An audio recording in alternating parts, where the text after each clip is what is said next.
স্বার্থপর এই দুনিয়া, খোদার কসম কারোর জন্য থামে না, বড় স্বার্থপর। হ্যাঁ, যেদিন বাপের জানাজা পড়ে, যেদিন বাপের লাশ কবরে দাফন করে, সেদিনও বংশধর সন্তান ছেলে মেয়ে ঘন্টাখানিক 2-4 ঘন্টা কাইন্দা কাটটা হইল, রাতের বেলা ঠিকই ভাত খায়। হ্যাঁ, পাশের ঘর থেকে খানা আনে, বাবারা ঠিকই খায়। স্বার্থপর দুনিয়া যে থামে না রে ভাই, থামে না দুনিয়া। ওই জন্য আমাদের কারোর জন্য থামবে না। তুমি আমি মরে গেলে শেষ। আবারও বলছি এই কথা, আমি মরে গেলে এরপরে পৃথিবী যত আধুনিকে হোক না কেন, আমার কি কথা বুঝছিনি? আমি মরার পরে যদি সবার ঘর স্বর্ণের বাড়ি হয়ে যায় তো আমার লাভ হইল কি? আমার মৃত্যুর পরে যদি সব মানুষ আধুনিক হইয়া সাঁদের দেশেও জায়গা, আমার ফায়দা কি?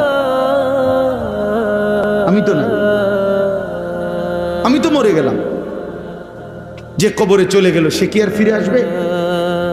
আল্লাহ আমাদেরকে বুঝ দান করেন।